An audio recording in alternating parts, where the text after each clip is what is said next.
Good morning CA inter students and friends. हम GST में आपके इंडायरेक्ट टैक्सेशन में आईसीआई के स्टडी मटेरियल से chapter second supply under GST पढ़ रहे थे। हमने पेज नंबर 21 तक कवर कर लिया था। अब हम नेक्स्ट टॉपिक इसमें कवर करेंगे पेज नंबर 21 पे आईसीआई के स्टडी मटेरियल से। Another parameter to qualify as a supply of goods और सर्विस। आपने पढ़ लिया था कि अगर आपको जीएसटी जो है सप्लाई पे लगता है, सप्लाई में आने के लिए 3 पैरामीटर का होना ज़रूरी है, तभी जीएसटी चार्ज किया जाएगा। पहले आपने कोई सप्लाई की हो, इसमें all form of supply include है। ऑल फॉर्म ऑफ सप्लाई मतलब चाहे आपने सेल के नाम से बेचा हो, चाहे आपने ट्रांसफ़र के नाम से दिया हो किसी को, चाहे डिस्पोजल के नाम से दिया हो, चाहे लीज पे दिया हो, चाहे रेंट पे दिया हो, चाहे एक्सचेंज किया हो, चाहे बार्टर किया हो। पहली कंडीशन ये है गुड्स और सर्विसेज को। दूसरा था आपने पढ़ा था कि कंसिडरेशन होना चाहिए, आपने कुछ लिया हो, समथिंग इन रिटर्न होना चाहिए। और तीसरी केस था कि इन द कोर्स और फर्दरेंस ऑफ बिजनेस होना चाहिए, बिजनेस के दौरान और बिजनेस को बढ़ाने के लिए आपने ऐसा किया हो। तो पहला पॉइंट तो हमने समझ लिया था लास्ट क्लास में कि आप किसी भी तरह का सप्लाई आप करते हैं, चाहे सेल के नाम से, चाहे ट्रांसफ़र के नाम से, चाहे बार्टर के नाम से, चाहे एक्सचेंज के नाम से, चाहे लीज के नाम से, चाहे रेंट के नाम से, या आप डिस्पोज के नाम से, वो इसमें इंक्लूड है। अब नेक्स्ट है इन द कोर्स और फर्दरेंस ऑफ बिजनेस। आपने ये पढ़ा था कि जो आपने सप्लाई किया हो गुड्स और सर्विसेज का, वो बिजनेस के दौरान और बिजनेस को प्रमोट करने के लिए किया हो, तभी जीएसटी लगेगा। अगर आप पर्सनल ट्रांजैक्शंस करते हैं, जैसे पड़ोस के घर से गाजर का हलवा आया, आपकी मम्मी ने मूंग का हलवा भिजवा दिया, तो ये पर्सनल ट्रांजैक्शन है। यहाँ कोई बिजनेस के दौरान या बिजनेस को बढ़ाने के लिए कोई रिलेशन मेंटेन नहीं हो रहा है, वहाँ पे कोई जीएसटी नहीं लगेगा। तो इसको समझते हैं आप। GST is essentially a tax only on commercial transaction. Commercial transaction मतलब जिस बिजनेस ट्रांजैक्शन पर ही जीएसटी चार्ज किया जाता है। हैंस ओनली दो सप्लाईज केवल वही सप्लाईज इसमें आएंगी that are in the course और फर्दरेंस ऑफ बिजनेस, जो या तो बिजनेस के दौरान या बिजनेस को बढ़ाने के लिए क्वालिफाई करती हैं, जो सप्लाई मानी जाती हैं अंडर जीएसटी। और जीएसटी में पहली जो टैक्सेबल इवेंट है सेक्शन 7 के अकॉर्डिंग आप पढ़ चुके। टैक्सेबल इवेंट मतलब ऐसा कोई भी काम करना जिससे आपकी टैक्स लायबिलिटी अट्रैक्ट होती है, आप टैक्स पे करने के लिए लायबल हो जाते हैं, उसे टैक्सेबल इवेंट बोलते हैं। और सेक्शन 7 के अकॉर्डिंग टैक्सेबल इवेंट जीएसटी में क्या है? सप्लाई। रिजल्टेंटली परिणाम स्वरूप एनी सप्लाईज, आप कोई भी सप्लाईज कर रहे हैं, मेड कर चुका है बाय एन इंडिविजुअल, कोई भी individual in his personal capacity, आप पर्सनल रिलेशन मेंटेन करने के लिए कोई आप सप्लाई कर रहे हैं, do not come under the ambit of GST, ये जीएसटी के दायरे में नहीं आएगा अनलेस, जब तक कि they fall with in the definition of business, कि वो बिजनेस की डेफिनेशन में आना चाहिए। यानी कोई चीज़ पहले बिजनेस की डेफिनेशन में आनी चाहिए, फिर आपने अगर बिजनेस के दौरान या बिजनेस को प्रमोट करने के लिए वो चीज़ सप्लाई की है तो ही आपको जीएसटी देना होगा। तो हमें बिजनेस का मीनिंग दे रखा है टैक्स वालों ने कि बिजनेस किसे माना जाता है। Meaning of supply made in course और फर्दरेंस ऑफ बिजनेस, मतलब जो सप्लाई आपने किया हो बिजनेस के दौरान, और फर्दरेंस ऑफ बिजनेस, बिजनेस को बढ़ाने के लिए किया हो। एनी एक्टिविटी, कोई भी काम अंडरटेकन किया जाता है इन कोर्स दौरान और फर्दरेंस ऑफ बिजनेस, बिजनेस को बढ़ाने के लिए, वुड कॉन्स्टिट्यूट अ सप्लाई, उसे सप्लाई समझा जाएगा। In order to understand the term in the course, business के दौरान और furtherance of business, we need to first understand the term business. हमें पहले बिजनेस का मीनिंग समझना होगा, क्योंकि बिजनेस के दौरान ही अगर आप कोई गुड्स या सर्विस सप्लाई करते हैं तो आपको जीएसटी देना होता है। Business as defined under section 2 clause 17 में बिजनेस को डिफाइन किया गया है। इंटर आलिया मतलब overall, inter Alia overall includes, business में क्या इंक्लूड्स होता है? एनी ट्रेड, ट्रेड मतलब बनी बनाई चीज़ खरीदना बेचना, व्यापार। कॉमर्स, कॉमर्स एक ब्रॉड टर्म है जिसमें ट्रेड आ जाता है, मैन्युफैक्चर आ जाता है, प्रोफेशन आ जाता है। कॉमर्स भी हो गया, मैन्युफैक्चर आप समझते हैं बनाना फिर बेचना, प्रोफेशन आप समझते ही हैं CA जो जिनमें नॉलेज प्लस डिग्री, यानी प्रोफेशन वो होता है इसमें डिग्री भी चाहिए प्लस नॉलेज भी चाहिए आपको। वोकेशन मतलब नेचुरल टैलेंट, आपने जैसे एक्टिंग करनी है तो उसके लिए कोई डिग्री नहीं चाहिए, उसे वोकेशन बोला जाता है। और वोकेशन प्रोफेशन का ही पार्ट होता है, पर ऑल्दो वोकेशन के लिए कोई डिग्री नहीं चाहिए, इसे नेचुरल टैलेंट, जैसे सिंगिंग हो गई, आपको सिंगर बनने के लिए आवाज़ अच्छी होनी चाहिए, एक्टिंग करने के लिए एक्टिंग अच्छी होनी चाहिए, कोई डिग्री की ज़रूरत नहीं होती है वोकेशन में, एट्सेट्रा। वेदर और नॉट अंडरटेकन, चाहे ये किए जाएँ फॉर अ मॉनिटरी बेनिफिट, चाहे मॉनिटरी बेनिफिट के लिए किए जाएँ और नहीं किए जाएँ।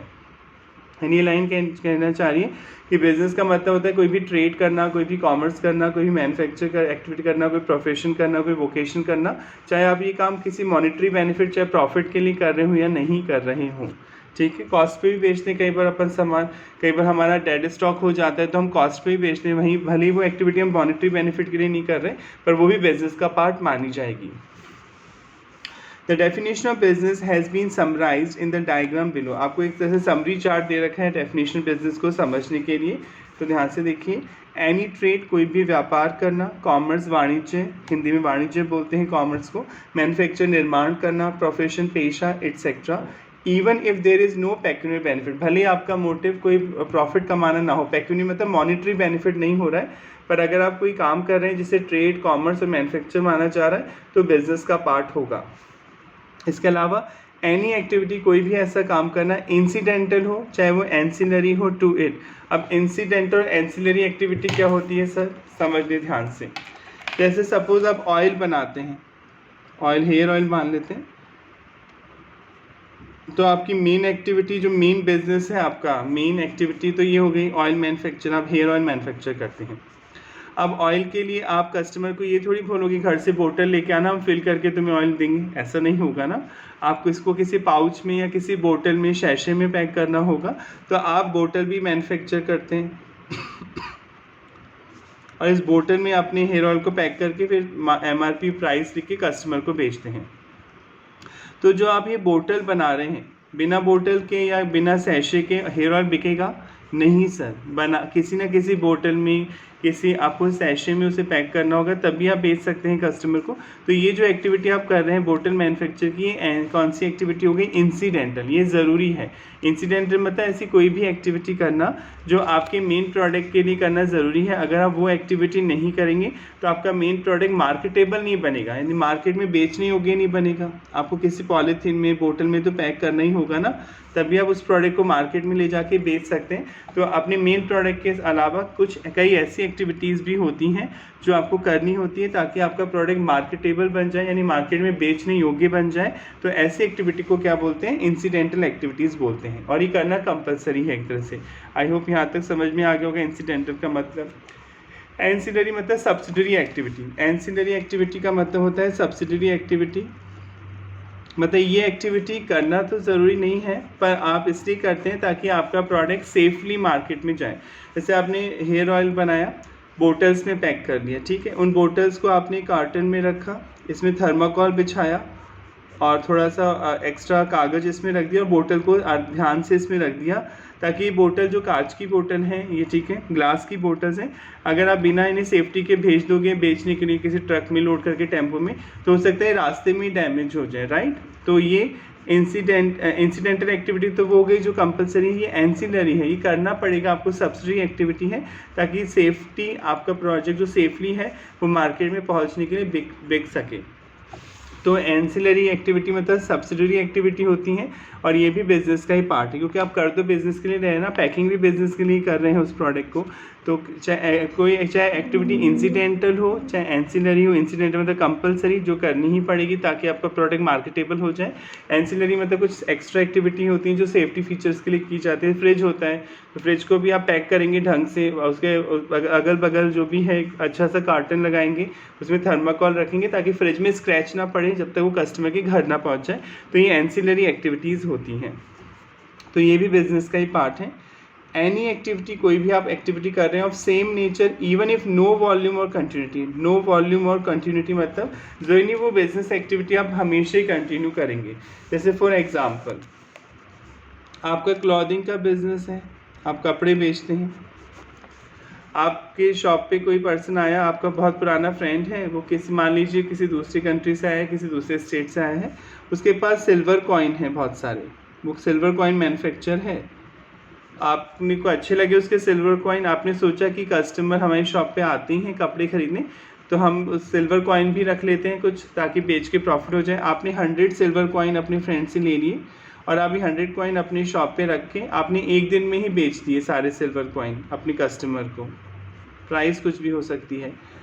अब GST वालों से आप कह रहे हैं कि मेरा मेन बिजनेस तो कपड़े बेचने का है, मैं ये कंटिन्यू नहीं कर रहा एक्टिविटी, मैं डे टू डे थोड़ी कर रहा हूँ, डे टू डे तो मैं कपड़े बेच रहा हूँ, तो मैं तो कपड़ों पे दूंगा जीएसटी, सिल्वर कॉइन बेचने पे नहीं दूंगा। नहीं, ऐसा नहीं होगा।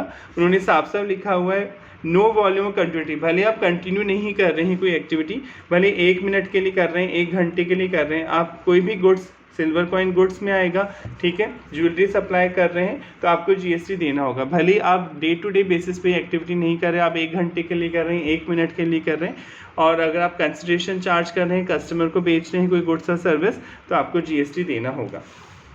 वॉल्यूम से भी कोई मतलब नहीं है, चाहे आप 1 kg बेच, वॉल्यूम मतलब क्वांटिटी, चाहे 1 kg बेचो, चाहे 100 kg बेचो, चाहे 1000 kg बेचो कोई चीज़, या लीटर में बेचो, उससे क्या मतलब। आप अगर सप्लाई करोगे तो वॉल्यूम नहीं देखा जाएगा, चाहे आप 1 किलो ही सामान बेचते हो, चाहे 100 किलो बेचते हो, चाहे 1000 किलो बेचते हो, इससे कोई फ़र्क नहीं पड़ेगा। यानी कोई वॉल्यूम नहीं देखा जाएगा, कोई क्वांटिटी नहीं देखी जाएगी। देखा क्या जाएगा, आपने अगर सप्लाई किया है, सप्लाई क्या है, कोई गुड्स और service in the course of business, business के दौरान, और फर्दरेंस ऑफ बिजनेस, बिजनेस को बढ़ाने के लिए, तो आपको जीएसटी देना होगा। तो आई होप समझ में आ गया होगा।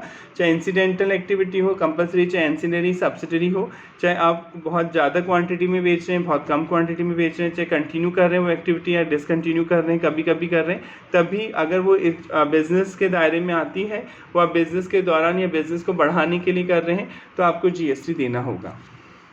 नेक्स्ट, सप्लाई एक्विजिशन, या तो सप्लाई करना, बेचना, एक्विजिशन खरीदना of goods including capital goods मतलब fix asset, land, building, machinery etcetera, services. तो आप अगर गुड्स को बेच रहे हैं या खरीद रहे हैं, बिजनेस इंक्लूडिंग कैपिटल गुड्स मतलब वही मशीनरी वगैरह इसमें आ जाएंगी, जिन अकाउंट्स में आप फिक्स एसेट बोलते हैं। इन कनेक्शन विद कमेंसमेंट, या तो आप कोई बिजनेस शुरू कर रहे हैं या क्लोज कर रहे हैं बिजनेस। जब बिजनेस शुरू करेंगे तब भी किसी से कोई बंदा आपको गुड्स सप्लाई करेगा, किसी से खरीद के तो आप बिज़नेस स्टार्ट करेंगे तो भी जीएसटी लगेगा। और बिज़नेस क्लोज कर रहे हैं, अगर आप क्लोज करते हैं बिज़नेस, तो हम अपनी असेट बेचते हैं ना, जब बिज़नेस हम बंद करते हैं तो सारे स्टॉक असेट सब बेच के जाते हैं। तो क्लोज करने पे भी अगर आप अपनी असेट बेचेंगे बिज़नेस की किसी को, चाहे स्टॉक हो चाहे फिक्स असेट हो, उस पर बेचने पे आपको जीएसटी देना होगा। यानी खरीदते समय तो देना ही पड़ता है, जब आप सप्लाई करते हैं, एक्वायर करते हैं किसी से कोई गुड्स, तब तो लगता ही है जीएसटी। पर अगर आप बंद भी कर रहे हैं बिज़नेस, और बिज़नेस बंद करने के दौरान आप अपनी मशीनरी, अपनी एसेट किसी को बेचते हैं, तो भी जीएसटी चार्ज होता है, क्योंकि बिजनेस के दौरान आप ऐसा कर रहे हैं। नेक्स्ट, प्रोविज़न मतलब किसी को सर्विस देना, प्रोविज़न ऑफ फैसिलिटी दे रहा, कोई क्लब एसोसिएशन, महिंद्रा क्लब का ऐड बहुत आता है टीवी में, आप महिंद्रा क्लब से जुड़िए, आपको मेंबरशिप लेनी होती है, उसमें पैसे देने होते हैं, फिर महिंद्रा क्लब की, जहाँ पे महिंद्रा क्लब है वहाँ जाके आप उनके गेस्ट हाउस में स्टे कर सकते हैं और वहाँ की फैसिलिटी का फ़ायदा उठा सकते हैं।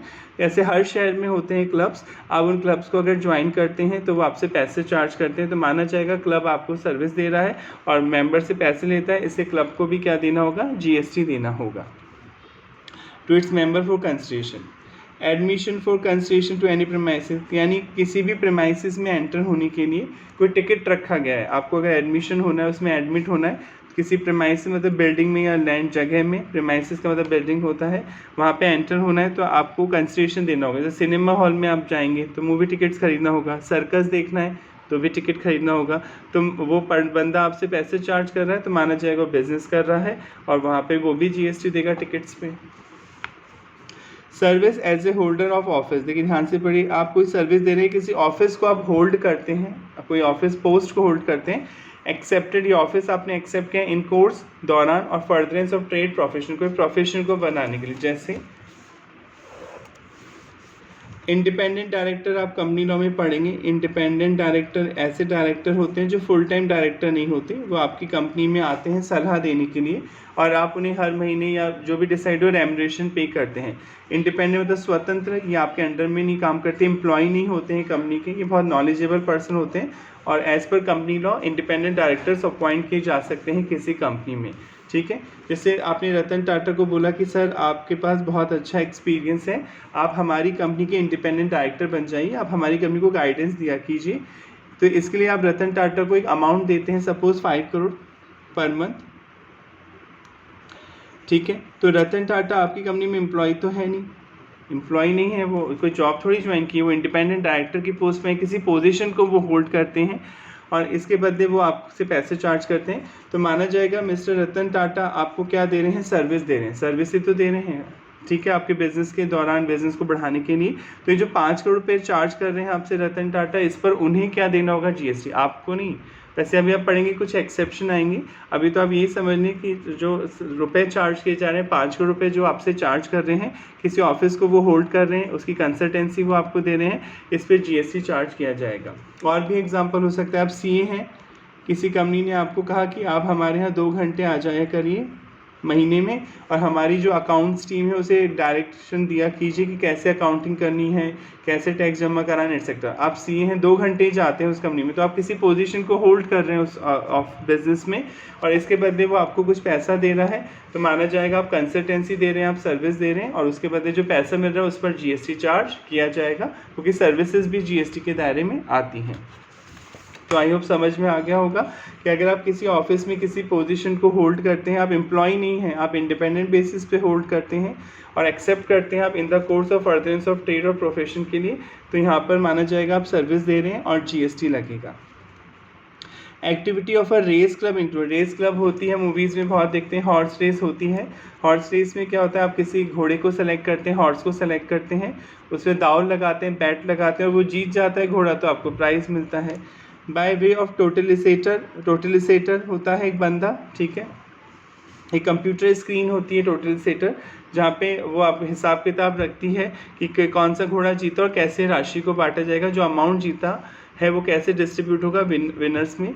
लाइसेंस, ऑब्वियसली लाइसेंस लेना पड़ता है, अगर आप कोई रेस क्लब चलाते हैं तो गवर्नमेंट से आपको लाइसेंस लेना पड़ता है, वरना इलीगल माना जाएगा, परमिशन लेके ही आप रेस क्लब चला सकते हैं। टू बुक मेकर और activities of a license bookmaker in such club, bookmaker एक बंदा होता है जो आपसे टिकट प्राइस लेता है, आप जैसे किसी घोड़े पे बैट लगाना चाहते हैं, तो बुक मेकर तो नाम से ही पता चल रहा है, ये बुक करता है बैट्स को।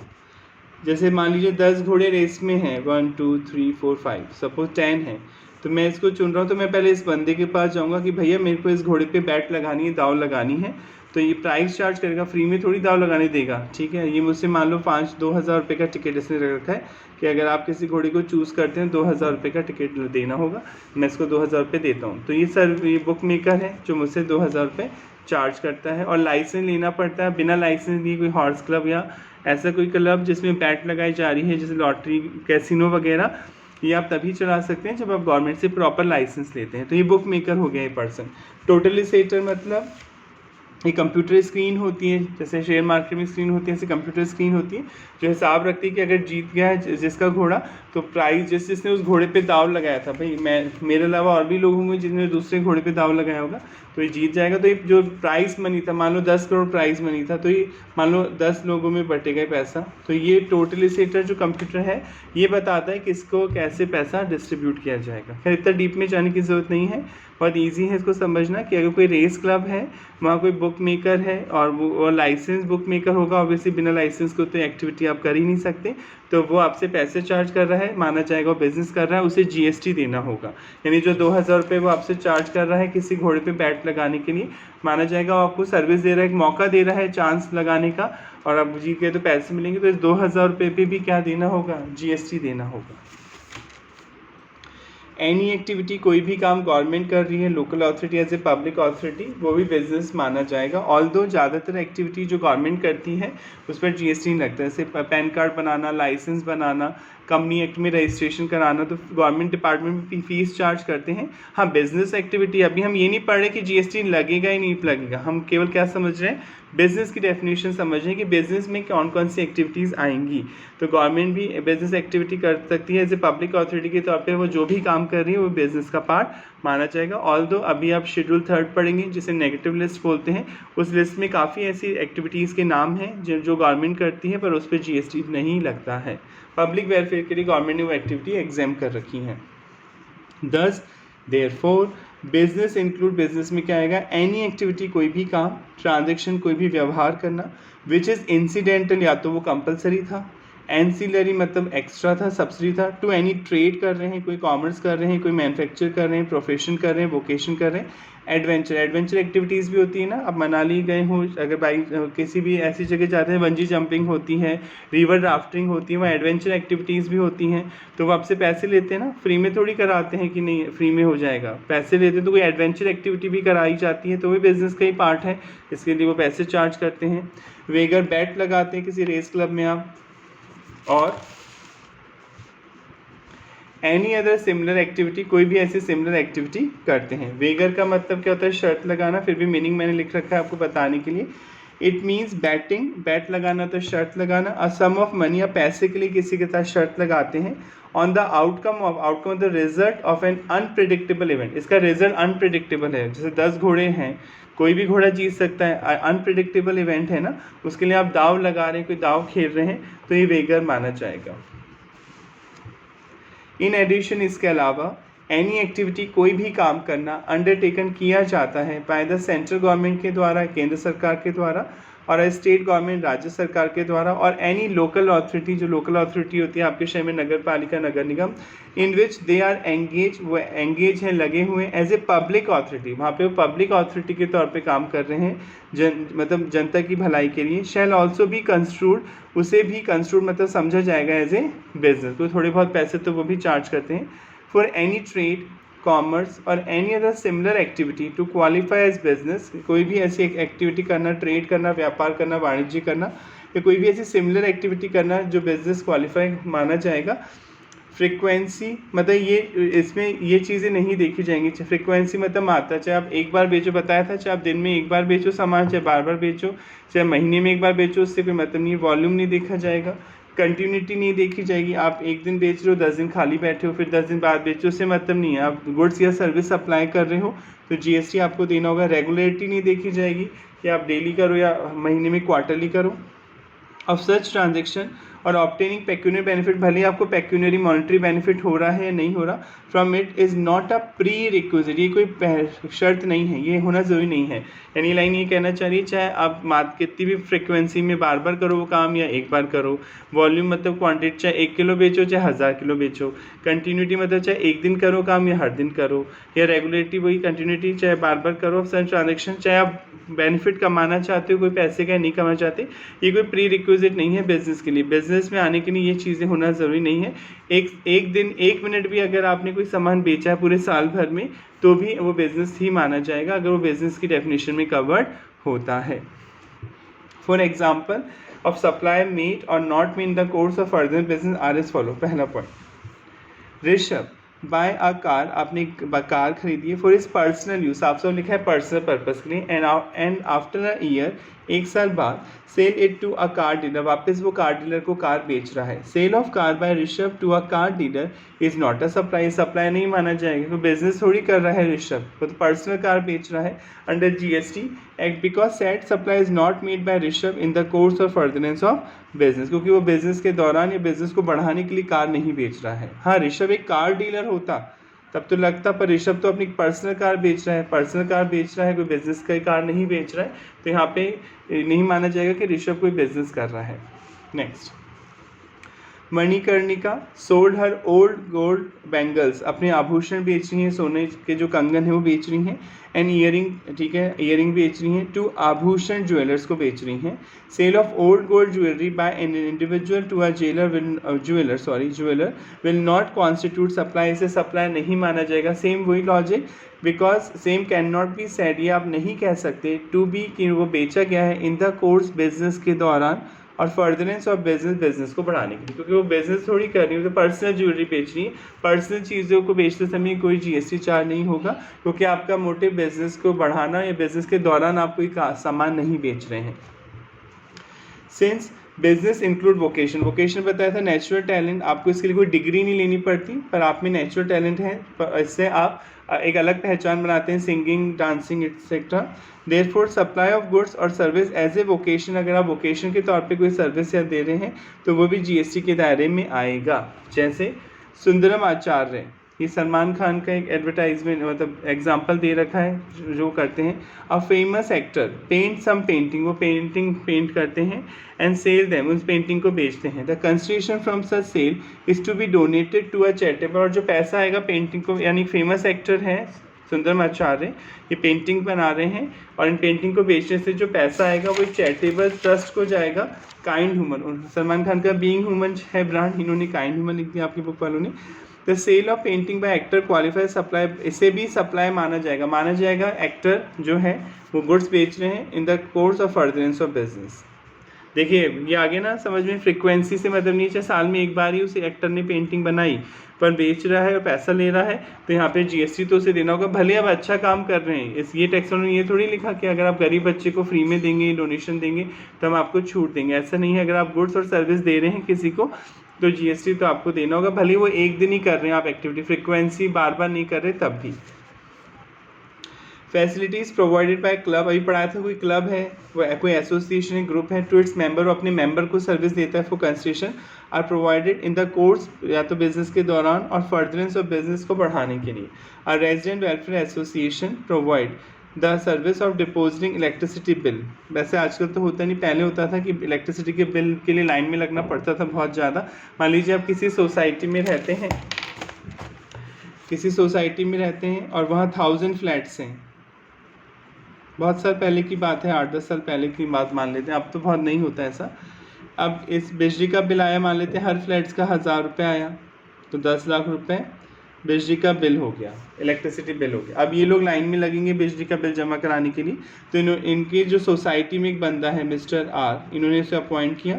मिस्टर आर क्या करेगा, इनसे पैसे लेगा और 10 लाख रुपए और सबके नाम से बिल जमा कराएगा लाइन में लग के, पर ये फ्री में तो करेगा नहीं काम। इसके लिए ये जो सोसाइटी का मेंबर है जिसको नॉमिनेट किया इन्होंने, वो 5000 रुपये चार्ज करेगा, तो माना जाएगा ये आपको सर्विस दे रहा है और ये क्या देगा, इस पर जीएसटी देगा।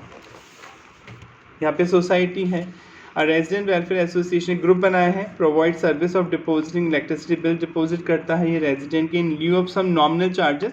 देखिए कुछ पैसे ले रहा है वो आपसे, फ्री में नहीं जमा करा रहा, लाइन में लगेगा तो पैसे तो लेगा ही।